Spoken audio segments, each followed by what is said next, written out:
Benar Bapa, Engkau ya Allah Elohim Adonai. Bapa, di dalam nama Yesus, Engkau lah tetap Allah Bapa. Yesus, Yeshua HaMashiach, Engkau Allah yang baik, Bapa yang bertahta dalam kerajaan sorga yang kudus. Tuhan, terima kasih Bapa, kalau saat ini puji-pujian yang mengharumkan Engkau Tuhan, yang memuliakan nama Tuhan, biarlah itu semua menyenangkan hatimu Tuhan, menjadi dupa yang harum memuliakan Tuhan. Biarlah Engkau disenangkan, dimuliakan ya Allah Bapa, El Shaddai Elohim Adonai, di dalam nama Yesus Tuhan. Bapa, saat ini kami mendengarkan firman-Mu, berbicaralah ya Tuhan, karena hamba-Mu ini yang penuh banyak kekurangan, yang bukan karena kuat dan gagah hamba-Mu ini Tuhan. Perlengkapilah Bapa, Roh-Mu lah ya Tuhan berbicara kepada jemaat-Mu di sini Bapa. Bagi setiap kami yang mendengarkan, bagi hamba-Mu, bagi setiap orang yang hadir di sini Tuhan, lawatlah kami Tuhan, agar kami pulang membawa sukacita daripada Tuhan. Terpujilah Bapa, berbicaralah Bapa, karena kami siap mendengarkan firman-Mu. Hanya di dalam nama Tuhan Yesus Kristus, sama-sama kita katakan amin. Shalom Bapak Ibu kasih dalam Tuhan. Luar biasa, di pagi yang indah, cerah, Tuhan telah berikan cuaca yang cerah. Shalom, saya sungguh diberkati dengan pujian dari awal sampai tadi, dan itu sangat berkorelasi dengan apa yang ingin saya sampaikan. Tadi di dalam pujian tadi disebutkan bahwa pada saat Roh-Mu ya Tuhan ada di dalamku gitu ya, kita sebetulnya sanggup melakukan banyak perkara. Bahkan perkara-perkara yang mungkin di hari-hari ini sungguh berat, sungguh menekan Bapak Ibu, baik itu ekonomi, pekerjaan, dan apapun yang saat ini mungkin Bapak Ibu kami tidak tahu dihadapi satu persatu.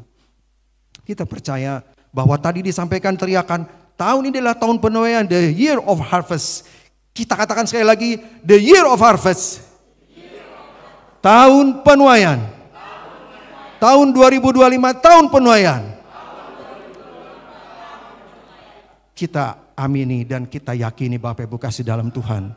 Memang tahun ini adalah tahun penuaian, tahun 2025, sebagaimana yang disampaikan oleh hambanya yang mendapat urapan roh, Bapak Dr. Niko Nyotor Harjo mengatakan bahwa tahun 2025 adalah tahun penuaian. Penuaian apa? Dalam segala hal. Penuaian dalam jiwa-jiwa, penuaian dalam pekerjaan, bahkan sampai harta. Bapak Ibu kita yakinin, kita percaya. Penuaian dalam segala hal.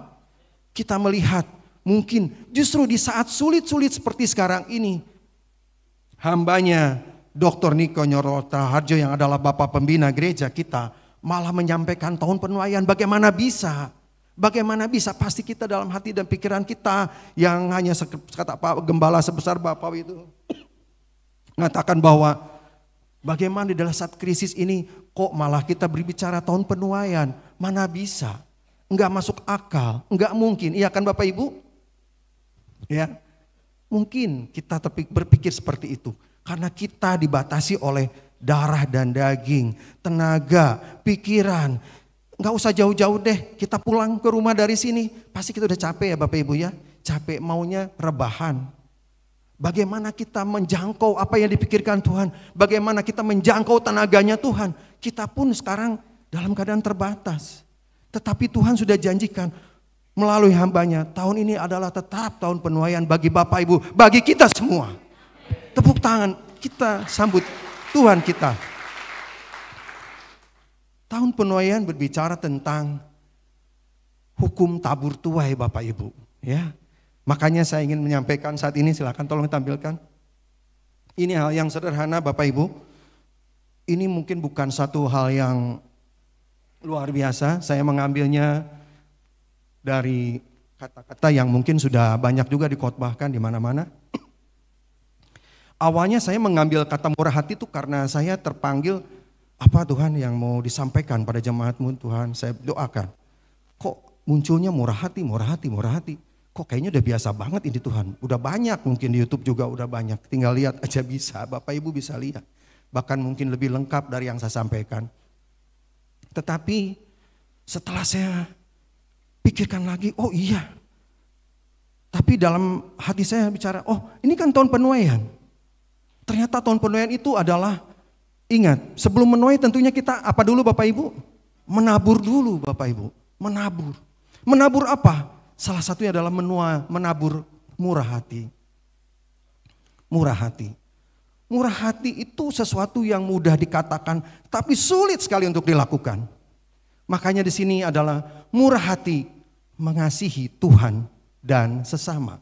Murah hati sebetulnya adalah bagian dari kasih. Kasih itu lemah lembut, kasih itu murah hati, kasih itu apa? Ada yang masih hafal di belakangnya? Panjang sabar, tidak menyimpan kesalahan orang, dan bla bla bla bla bla. Kalau kita sehari-hari ini mungkin masih menyimpan kesalahan orang, segeralah. Ternyata itu bukan, berarti kita belum mengasihi sesama kita. Kalau saat ini kita sedang pelit, padahal kita punya berkat, tapi ada saudara kita sendiri yang saudara kita belum kita bantu, berarti kita belum mengasihi Tuhan dengan baik. Kalau kita saat ini, silakan pada kita masing-masing. Next. Landasan firman Tuhan kita itu adalah apa? Kita lihat di Lukas 6 ayat 36, silakan ditampilkan. Mari kita baca sama-sama Bapak Ibu. 1, 2, 3. Hendaklah kamu murah hati sama seperti Bapamu adalah murah hati. Haleluya. Kembali lagi pada slide yang tadi. Ya, ternyata murah hati itu adalah karakter Bapa, Bapak Ibu. Karakter Allah. Jadi, hendaklah engkau murah hati karena Bapamu adalah murah hati. Murah hati adalah perintah Bapak Ibu. Kalau dibilang murah hati itu, ya murah hatilah, kita dermawan, kita kasih. Enggak seperti itu. Ternyata itu perintah dari Tuhan. Tuhan Yesus sendiri berkata, hendaklah engkau murah hati karena itu adalah karakter Bapa, karakter aku. Yang kedua adalah, ini adalah perintah Tuhan. Selain itu karakter Allah, tadi apa? Perintah daripada Tuhan ya. Senggol kiri kanannya, ayo kita murah hati mulai hari ini. Ya, kita lihat juga ya, ini ada landasan firman pendukung. Matius 5 ayat 7, tolong dibuka. Mari kita baca sama-sama. 1, 2, 3. Berbahagialah orang yang murah hatinya karena mereka akan beroleh kemurahan. Jadi tadi yang pertama adalah apa Bapak Ibu? Karakter Allah Bapa kita. Yang kedua adalah itu adalah perintah. Tetapi Tuhan pun apa tadi? Menjanjikan bahwa orang yang murah hati itu akan mendapat kemurahan. Akan mendapat balasan dari Tuhan. Percaya enggak Bapak Ibu sekasih dalam Tuhan? Percaya, ini penuaian, Tuhan penuaian. Kalau kita menabur kebaikan, kalau kita menabur murah hati, menabur belas kasihan, menabur dalam banyak hal bagi Tuhan dan sesama, maka kita akan menabur, kita akan menuai berkas-berkas daripada Tuhan, berkat-berkatnya yang berkelimpahan. Ada ayatnya di dalam firman Tuhan, katakan seperti itu. Mari kita tepuk tangan untuk kemuliaan Bapa di sorga. Janji Tuhan bahwa orang yang murah hati akan mendapat pemurahan. Benar Bapak Ibu. Nanti kita akan lihat siapa contoh tokoh di Alkitab yang karena dia murah hati, dia diberikan kemurahan oleh Tuhan. Di dalam 2 Korintus 9 ayat 6 sampai 8 dikatakan bahwa kalau kita menabur sedikit, maka kita akan menuai sedikit. Kalau kita menabur banyak, kita akan menuai banyak. Itu terjadi benar Bapak Ibu dalam kasih dalam Tuhan. Itu banyak, bukan hanya anak-anak Tuhan aja yang mengakui ini. Di seluruh dunia pun mengakui. Sekarang pelajaran itu sudah dimasukkan menjadi motivasi di sekolah-sekolah, di tempat kerja, bahkan di tempat yang tidak rohani sekalipun disampaikan. Ayo kita dermawan, bahkan Bapak Ibu sudah tahu ya, mungkin yang membuat Microsoft itu tahu ya, komputer, Word, Excel begitu ya, itu Microsoft, itu Bill Gates namanya. Dia adalah seorang kaya raya. Dia itu hidupnya itu hartanya tuh hanya untuk dibagi-bagikan. Dia orang terkaya di dunia termasuk dulu sih nomor 1, terus turun nomor 2, nomor 3. Kenapa dia makin turun? Bahkan nomor 10 pun enggak. Karena dia uangnya banyak diberikan kepada orang lain. Dia bikin satu yayasan dan di situ yayasan itu adalah untuk membantu orang-orang yang tidak bisa sekolah, orang-orang yang tidak makan. Malah dia datang ke Indonesia kan, MBG, makan gratis itu. Dia nyumbang di situ, ada uangnya dia di situ. Karena dia itu senangnya memberi. Tetapi ingat apa kata firman Tuhan? Walaupun engkau memberikan nyawamu untuk dibakar, walaupun engkau memberikan segala sesuatu, tapi kalau bukan karena Kristus, itu sia-sia. Nah, kita sekarang udah ada di dalam Kristus. Tadi pujiannya dikatakan, bila rohmu ada di dalamku, roh Tuhan ada di dalamku, maka aku tidak akan sia-sia. Aku sanggup melakukan banyak perkara, dan perkara itu kita akan diberikan. Apa tadi? Janji oleh Tuhan bahwa kita akan berikan kelimpahan. Memang mungkin di luar sana masih banyak juga orang-orang yang berbaik hati. Tetapi kata Tuhan apa? Kalau kita berbaik hati, mengasihi sesama, dan tujuannya jelas adalah untuk kemuliaan Tuhan, maka itu akan beroleh janji daripada Tuhan, janji kelimpahan daripada Tuhan, ya. Dan itu tidak sia-sia Bapak Ibu kasih dalam Tuhan. Artinya kita harus memberinya dengan cara yang dengar dan dengan tujuan yang benar. Bukan karena untuk kepentingan kita, bukan untuk kepentingan keluarga kita supaya kelihatannya bagus, ya. Jadi memberi memang karena kita ingin memuliakan Tuhan. Lihat, jadi di 2 Korintus 9 ayat 6-8 dikatakan untuk menabur dan memberi dengan kerelaan dan sukacita. Karena Tuhan menjanjikan kelimpahan dari Tuhan. Nanti bisa dilihat di 2 Korintus 9 ayat 6-8. Di situ sebetulnya bunyinya adalah kalau engkau menabur sedikit, maka engkau menuai sedikit. Kalau engkau menabur banyak, engkau menuai banyak. Tapi tetaplah pada saat memberi itu dilandasi dengan sukacita dan sukarela, tulus ikhlas. Jangan sampai kita ngasih tapi bersungut-sungut, udahlah, ya, itu nggak ada nilainya di mata Tuhan. Kita harus memberi dengan sukacita. Next, arti murah hati. Nah kita lihat murah hati, ya. Nah, ada dua ya, dari secara KBBI secara umum. Murah hati artinya sikap suka memberi, tidak pelit, pengasih, suka menolong dan baik hati. Di dalam Alkitab dirangkum ya, ini dari AI sebetulnya ya, tapi dirangkum dari inti-intinya dari firman Tuhan, yaitu sikap mengasihi, suka memberi, melayani sesama, menolong orang lain dengan ketulusan yang merupakan bagian dari karakter Allah yang dilakukan umat percaya dengan ketaatan. Nah, jadi arti murah hati itu adalah ini. Kita mengacunya kepada apa yang ada di Alkitab. Poinnya adalah seperti yang tercantum di dalam Lukas 6 ayat 36 tadi, yaitu pertama, bahwa memiliki sikap murah hati adalah perintah Allah. Terus untuk menyelamatkan manusia, untuk menghibur manusia, untuk mengetahui apa yang dirasakan oleh manusia. Sehingga seharusnya kita ini udah mati dalam dosa, kita ini sudah merah seperti kirmisi. Di dalam Alkitab dikatakan kita merah, sudah tidak layak lagi, sudah kotor. Kalau kertas itu kita udah dicuek-cuek, sudah kotor, udah ada di dalam comberan. Mau ngapain lagi? Yang ada dibuang, dibakar atau dijauhkan daripada Tuhan. Karena bau, kita ini sudah bau, dosa-dosa kita ini bau, sudah udah enggak bisa diterima di kekudusan Tuhan, di surga sana tuh sudah enggak layak kita itu sebetulnya. Tetapi karena Kristus datang, Dia merangkul kita, menyelamatkan kita. Sehingga itulah ungkapan kita, syukur kita kepada Tuhan. Ucapan syukur kita kepada Tuhan, Bapa, Engkau sungguh baik. Sikap murah hati sebagai ucapan syukur kepada Tuhan. Kita harus bermurah hati karena Allah terlebih dahulu telah memberikan kemurahan kepada kita dengan tidak membangkit-bangkit. Seandainya di Bapak Ibu saya kasih, misalnya Pak Pur nih, kasih uang kepada Bapak, kepada siapa nih? Ke Pak Ivan misalnya, kasih uang. Pak Pur ngasih uang banyak, tapi habis itu membangkit-bangkit. Nih Pak, saya kasih uang, saya kasih bantuan. Tetapi Bapak kan kemarin udah bikin salah sama saya. Tapi Bapak dulu kemarin kayak gini. Enak gak kita terimanya? Enggak enak Bapak Ibu kasih dalam Tuhan. Tapi Allah kita tidak membangkit-bangkit kemurahan pada kita dengan tidak membangkit-bangkitkan kesalahan kita, dosa kita. Memuliakan Tuhan dalam aksi nyata dengan memberi dan berkorban, ya. Nah, murah hati itu enggak enak Bapak Ibu. Murah hati itu artinya apa yang kita miliki dikasih buat orang lain. Kalau kita masih banyak, sebetulnya bukan murah hati Bapak Ibu.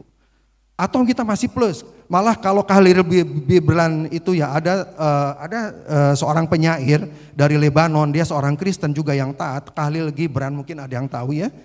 Dia bilang begini, bahwa kemurahan itu adalah pada saat kita memberi apa yang kita miliki sedikit, punya kita berkurang, kita berikan kepada orang itu. Misalnya kita punya 100, kita kasihin 20 atau 30, berarti punya kita berkurang, itu murah hati. Kalau menurut dia seorang Kristen yang taat loh, dia seorang Kristen ortodoks kalau nggak salah ya.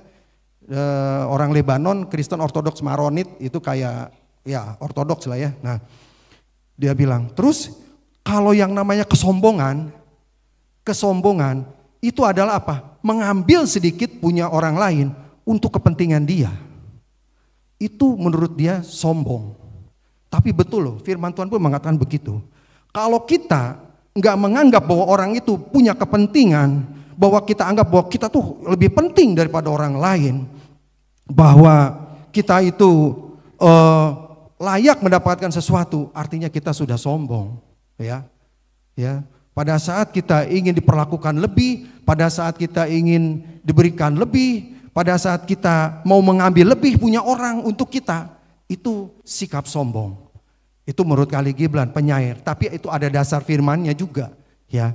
Nah, di Matius 25 ayat 40 dikatakan yaitu perumpamaan tentang kerajaan sorga, yaitu bahwa kalau kita membantu orang miskin dan hina berarti melayani Tuhan. Ini adalah waktu itu Tuhan Yesus khotbah tentang kerajaan sorga, mungkin Bapak Ibu juga sering pernah dengar ya, bahwa kata Tuhan Yesus apa? Bila engkau melakukan segala sesuatu untuk saudaraku yang paling hina ini, engkau memberi pakaian di saat aku nggak punya pakaian, engkau memberi minum di saat aku haus, engkau berikan makanan di saat aku lapar, maka engkau melakukannya untuk aku, kata Tuhan Yesus.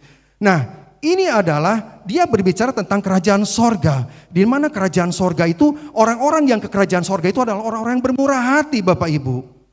Nah, berarti artinya apa? Bahwa Yesus bilang, kalau engkau memiliki murah hati, engkau membantu orang yang paling hina ini, maka engkau melakukannya untuk aku.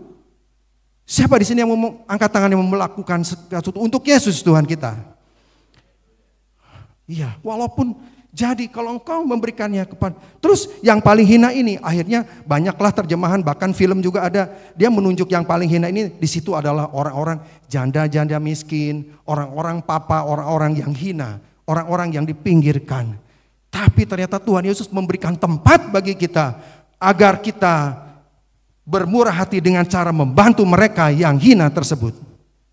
Saudara kasih dalam Tuhan, terkadang kita pikir bahwa masuk kerajaan sorga itu apa sih yang canggih-canggih yang kita lakukan. Ternyata Tuhan Yesus itu hanya memberikan hal-hal kecil yang kita lakukan. Hal-hal yang biasa kita lihat. Susah kah enggak melihat kita yang susah-susah? Sulit enggak? Gampang kan? Malah kata Tuhan kan apa? Orang-orang miskin itu ada padamu setiap hari, bisa kamu lihat di mana-mana. Jadi sebetulnya itu hal yang paling gampang dan paling mudah, tetapi paling sulit kita lakukan. Karena kita masih kedagingan, dikuasai oleh kedagingan kita. Karena kita menganggap bahwa saya lebih utama, bahwa uang saya ini untuk keluarga saya, bahwa uang ini full untuk kepentingan saya sendiri. Orang lain nantilah nomor berapa, bahkan saudara nantilah. Kata Tuhan Yesus apa? Apabila engkau memiliki rezeki atau uang, tetapi saudaramu sendiri ada dalam kesusahan, saudara itu bisa kakak, abang, adik, orang tua kita, itu dibiarkan sama kita, padahal kita makan mewah-mewah, saudara kita, ito kita, abang kita, hidup susah. Berdosa enggak menurut Bapak Ibu? Berdosa, artinya kita sudah tidak melakukan firman Tuhan, dan kasih itu tidak tinggal di dalam kita. Dibilang oleh firman Tuhan, bahwa engkau bermurah hati, maka kasih yang tinggal itu adalah kasih Allah itu tinggal di dalam kita. Artinya kasih itu belum ada di dalam kita. Jadi apalah artinya kita datang ke gereja sering-sering kalau ternyata kita tidak melakukan kemurahan itu dalam setiap aspek kehidupan kita. Next. Ini adalah salah satu contoh Bapak Ibu.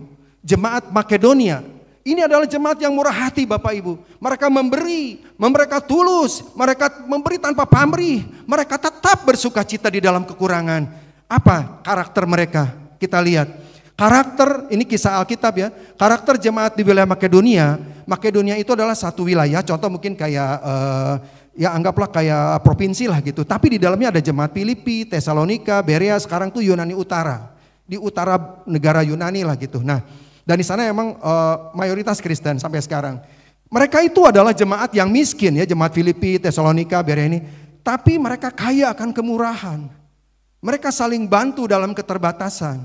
Mereka memberi melebihi kemampuan. Contoh, mereka itu memberi lebih pada jemaat di Yerusalem. Padahal dari Yunani ke Yerusalem itu jauh banget Bapak Ibu. Mungkin gak dari sini ke Jogja. Atau dari sini ke Surabaya jauh. Tapi mereka memberi kepada jemaat di Yerusalem karena rasa solidaritas. Oh mereka anak-anak Tuhan. Karena ada keunitian. Sifat unity itu sangat penting Bapak Ibu.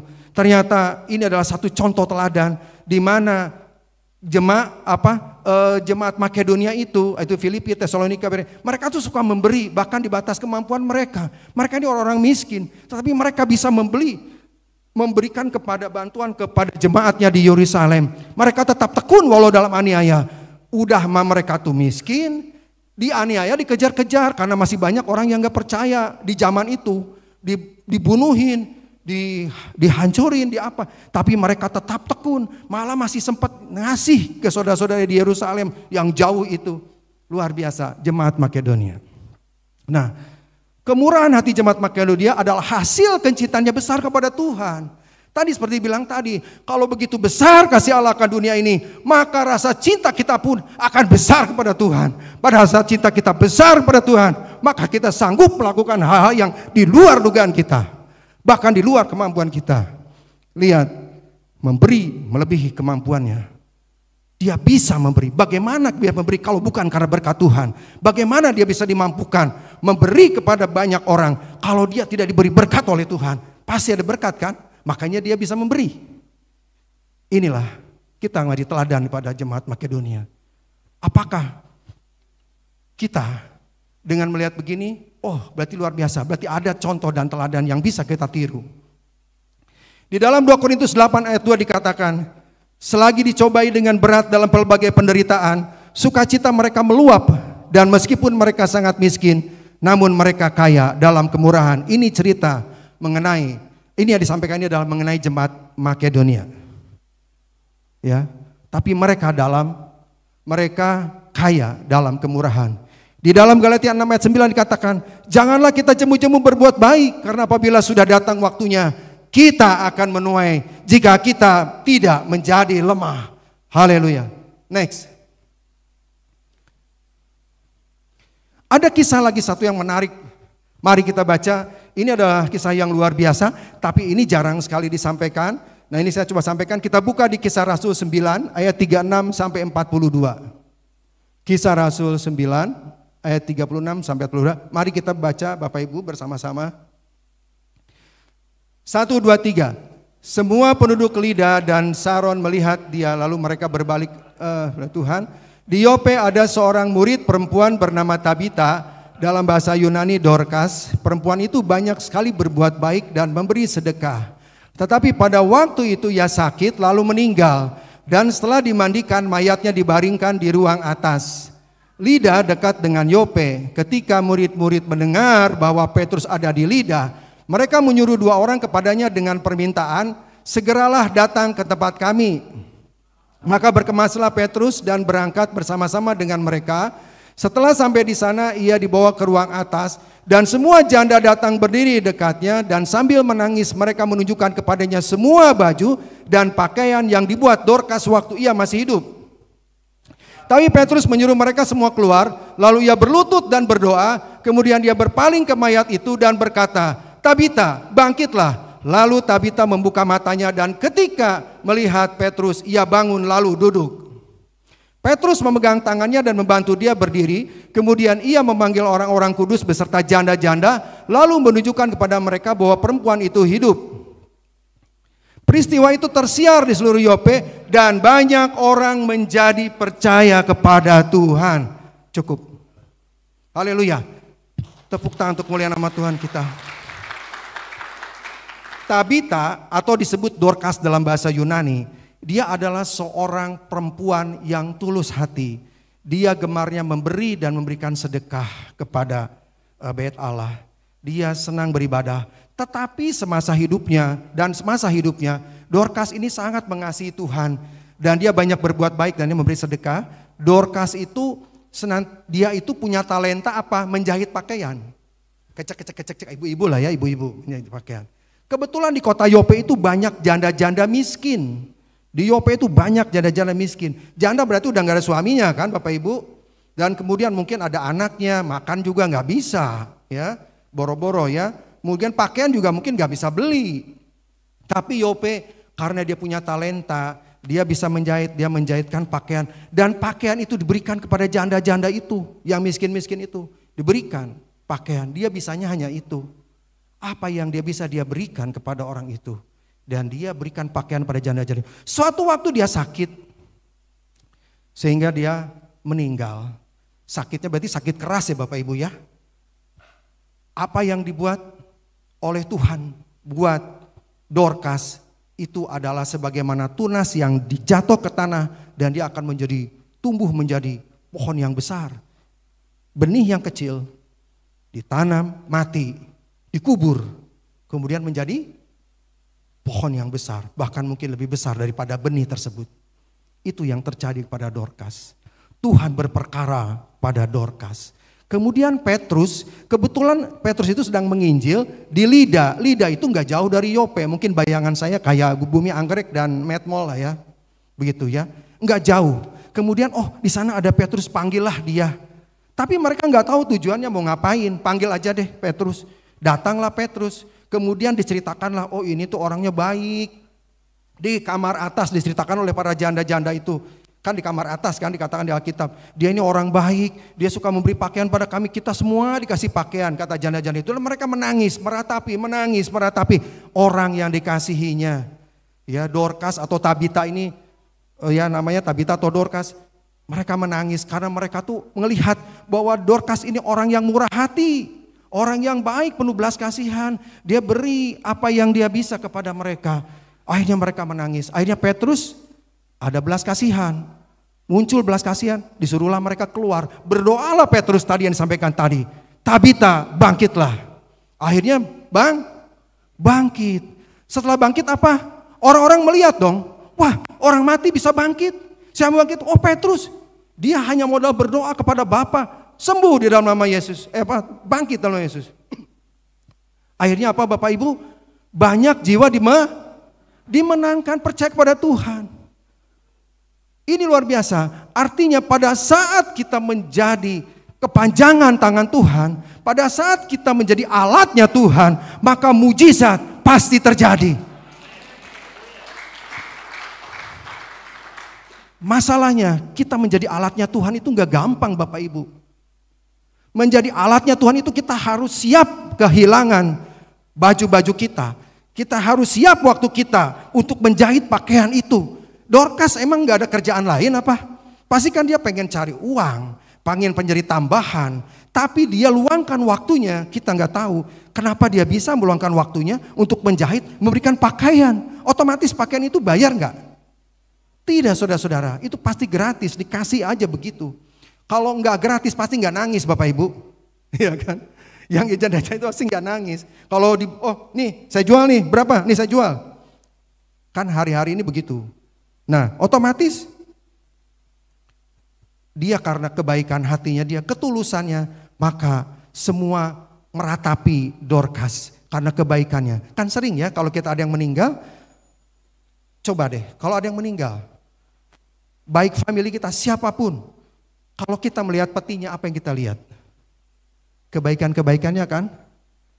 Lupakan kekurangannya. Kita memang seharusnya mengingat kebaikannya saja. Jangan, dulu nih orang ini pernah bentakin saya, ini pernah nggak baik, pelit sama saya. Jangan ya. Kita melihat pasti kan, kebaikan si ibu ini gini dulu. Suka ingat, terakhir saya ketemu tahun kemarin. Saya ketemu 2 minggu yang lalu, dia ngomongkan begini sama saya. Oh iya ya. Sus mengingat, kita flashback ke belakang, mengingat kebaikan. Nah, itulah yang terjadi saat itu. Janda-janda itu, janda miskin itu, mereka begitu berkesan, mereka begitu kehilangan, mereka begitu sedih karena Dorcas meninggal. Tetapi yang dilakukan Tuhan, Tuhan berperkara mulai Petrus, menggerakkan hati Petrus untuk membangkitkan Dorcas. Dan itu menjadi kesaksian yang luar biasa, sehingga banyak memenangkan jiwa-jiwa. Orang-orang yang gak percaya saat itu di Yope menjadi percaya kepada Tuhan Yesus. Karena benih yang satu itu sempat mati, tapi kemudian bangkit lagi, bahkan menjadi lebih besar, menjadi pohon yang lebih besar. Banyak jiwa-jiwa dimenangkan, luar biasa. Artinya apa Bapak Ibu dalam kisah ini? Kita siap menjadi alatnya Tuhan? Senggol kiri kanannya. Jadi alat Tuhan itu enak. Jadi alat Tuhan itu enak. Walaupun mungkin awalnya sakit, walaupun awalnya mungkin kehilangan, walaupun mungkin waktu kita habis, walaupun kita mungkin bisa aja sakit-sakitan, karena energi kita juga kita pakai untuk melayani orang, untuk melayani Tuhan, untuk melayani sesama. Tetapi Tuhan memberikan janjinya, Tuhan menepati janjinya, kelimpahan, mujizat terjadi dalam hidup kita. Dorcas mengasihi Tuhan dengan banyak berbuat baik dan memberi sedekah, itu kuncinya. Dorcas memberi dengan tulus tanpa pamrih, membantu janda-janda Yope. Allah berkarya membangkitkan Dorcas dari kematian melalui Petrus. Banyak jiwa melihat mujizat tersebut dan percaya kepada Tuhan. Dorcas sudah menjadi alatnya Tuhan untuk memenangkan banyak jiwa. Penuaian terjadi, banyak jiwa dimenangkan di dalam nama Tuhan Yesus. Karena kita di sekarang ini yang hadir adalah 100 orang. Di sini 100 orang menjadi alatnya Tuhan. Maka kalaupun Dorcas bisa dibangkitkan Tuhan, memenangkan ribuan orang, bahkan ratusan atau ribuan orang. Kita di sini yang 100 orang, kalau 100 orang luar biasa. Nama Tuhan dipermuliakan, bukan untuk diri kita, untuk melihat Tuhan. Kita di sini yang hadir banyak. Dorcas hanya 1 orang, tapi banyak orang percaya kepada dia dan berbalik dari dosa-dosanya menjadi murid Tuhan Yesus. Sudah kasih dalam Tuhan, jangan kita melihat bahwa pekerjaan kita tuh sederhana. Mungkin Bapak Ibu saya cuman organis aja Pak, saya cuman WL aja Pak. Jangan. Bisa jadi waktu pas kita nyanyikan itu, saya jujur tadi diberkati ya. Ya apa? Itu di sini jiwa-jiwa ini kan diberkati, pulang mereka membawa berkas-berkas tuh nyerinya. Mereka membawa sukacita. Mereka pulang, aku tadi dengar pujian tadi, aku jadi ingat dosa-dosa saya. Aku jadi ingat saya ternyata lagu itu menyentuh saya. Bisa membuat orang itu berbalik daripada jalan-jalan yang jahat. Mendengar firman, orang bisa berbalik. Mendengar orang disembuhkan, dikunjungi, didatangi, didoain. Itu hal yang paling sederhana, mengunjungi, mendoakan teman kita yang sakit. Sekarang berapa teman-teman kita yang sakit? Mari kita kunjungin, kita doakan. Yang belum kunjungin, karena kita menjadi alatnya Tuhan. Kita menjadi alatnya Tuhan. Kita bukan pasif tetapi aktif. Memurah hati adalah bukan pasif tetapi aktif, kata-kata aktif. Keluar, maka penuaian akan terjadi. Kalau kita tidak keluar, maka penuaian tidak akan terjadi. Kalau kita tidak menabur, tidak akan terjadi penuaian. Next. Bentuk kemurahan hati yaitu bukan hanya selain ya menemukan cara memberi di luar ya, bukan tanpa ya. Kalau memang kita punya uang, kita materi, kita lakukan. Tapi dengan apa? Selain dengan materi. Yaitu bisa dengan talenta, ya, dengan contohnya mengajar atau mendukung, membantu dengan waktu dan tenaga, memberi semangat dengan, ya memberikan semangat orang yang mungkin saat ini perlu diberikan semangat. Itu juga sudah, itu sama dengan kemurahan hati. Sama seperti Dorcas. Dorcas pun talentanya dia menjahit, ya itu yang dia berikan. Ya, keahliannya. Dan dia punya kain, ya kita berikan kepada orang lain. Nah di dalam Efesus 2 ayat 10 dikatakan, karena kita ini adalah buatan Allah, diciptakan dalam Kristus Yesus untuk melakukan pekerjaan yang baik, yang dipersiapkan Allah sebelumnya. Ia mau supaya kita hidup di dalamnya. Artinya Yesus meminta kita untuk melakukan pekerjaan yang baik, yang dipersiapkan Allah untuk kita. Jadi kita memang didesain Tuhan untuk melakukan pekerjaan-pekerjaan yang baik. Tapi karena simbolis itu terus menggoda kita, menghalang-halangi kita, itu kan yang kejahatan kita dalam dosa. Tapi pada dasarnya kita dirancang untuk melakukan perbuatan yang baik karena kita adalah segambar dan secitra dengan Allah. Pada saat kita dibuat oleh Tuhan, diciptakan oleh Tuhan, roh Allah itu dihembuskan ke dalamnya dan kita adalah serupa dengan Tuhan, maka kita mewarisi sikap-sikap Tuhan itu untuk melakukan pekerjaan-pekerjaan yang luar biasa. Yang Tuhan lakukan luar biasa, kita pun bisa kalau itu dengan rencana dan kehendaknya. Next, ini yang terakhir. Ya, jadi dampak dalam kehidupan rohani anak Tuhan, harusnya dengan kemurahan hati itu kita akan lebih rendah bersyukur kepada Tuhan. Bersyukur kepada Tuhan karena Dia begitu baik. Dia telah mengasihi kita terlebih dahulu dengan pengajaran-pengajaran yang luar biasa, dengan firman Tuhan Yesus yang begitu, yang harus kita lakukan dengan taat dan setia. Sikap murah hati juga ya, hendaknya ini menjadi dampak berarti untuk terus memuliakan Tuhan lebih lagi dan mengikuti kehendaknya. Ya, dengan murah hati juga kita itu Tuhan inginkan bahwa kita menjadi saluran berkat bagi sesama. Dan yang ini yang agak terakhir ini ya, ada keseimbangan dalam hidup, yaitu siklus perputaran dan berkat atau talenta. Ya, nah kita nyadar gak ya bahwa setelah saya pikir-pikir, iya juga ya. Tuhan itu ingin dunia ini harmoni. Tuhan itu ingin umat Tuhan itu saling mengasihi supaya ada perputaran roda, ekonomi, perputaran uang, perputaran talenta, perputaran. Coba bayangkan kalau di sini tim tamborin nggak mau ngajarin ke yang kecil-kecil, bisa nggak yang lainnya itu? Terus kemudian tamborinnya ada yang sakit, terus siapa yang mau melayani di depan? Artinya apa? Ini adalah siklus. Yang punya menularkan kepada yang nggak punya. Yang punya talenta, tularkan kepada yang gak punya talenta. Yang gak bisa menjadi bisa. Yang gak pinter menjadi pinter. Yang gak bisa nari jadi bisa nari, ya gitu kan. Ini siklus.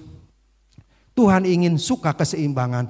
Tuhan tidak mau numpuk di satu orang. Tuhan tidak mau sesuatu itu hanya bisanya, oh situ aja. Oh gak ada dia gak bisa.